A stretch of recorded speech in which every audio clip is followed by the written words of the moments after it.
बेचिए पुराना लोहा टीना प्लास्टिक के जूता चप्पल सीसी बोतल टूटल फूटल थ्रेसर ट्रैक्टर टाली मारुति जीप कार गहना गुड़िया घर दुआर मकान दुकान जिला जवार खेत खरियान बकरा बकरी पाड़ा पाड़ी आ गई बेचे के सारी।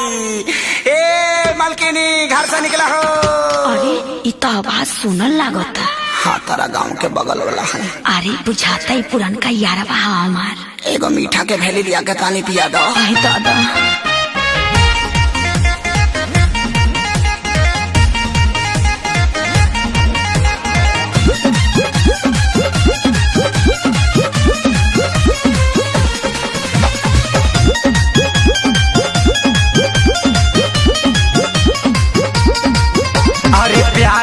तोहरा असर हमारा पड़ल बा भारी तोहरा चक्कर में करे जा हम बन गईनी कबड़ी।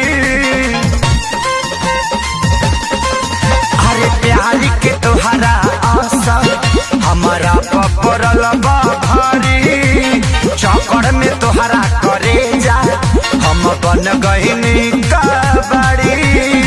घर से निकला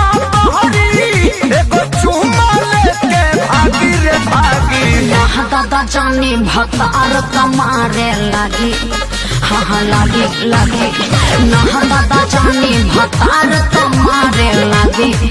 हाँ लगी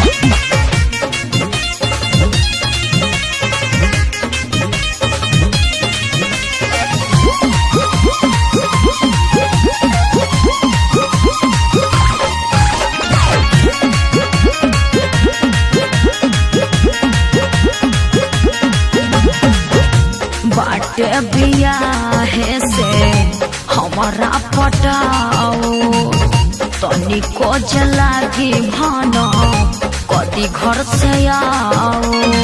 ए सुनो न मांजा हाँ होके न सकी के के अरे हमारा ऊपर जाने जाना यही से अपना वाला ससुर पर अरे इंडिया ही तो हटो दीवाना जब से भैलू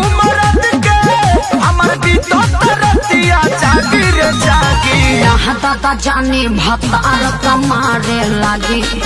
हाँ लगी लगी ना दादा जानी भतार मारे लगी। हाँ लगी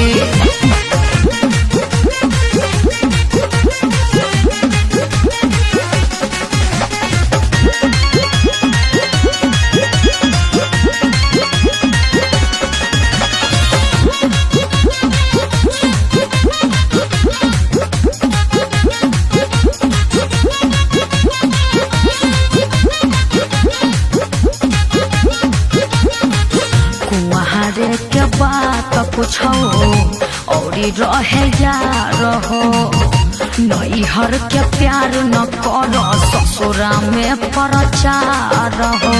अरे सब केहू जान जाई बड़ी बेइज्जती होई। अरे अपना खेसरिया के कैसे बोल गइलू तू भूल हो लगलू सिखाए नील कमले के मोहब्बत के रूल हो या तो राज से पूछी हो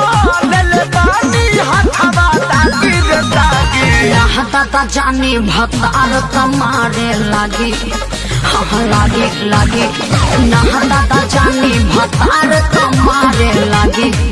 हाँ लगी अरे प्यारी के तोहरा असर हमारा पड़ल बा भारी चक्कर में तोहरा करे जा हम बन गईनी कबड़ी। घर से निकला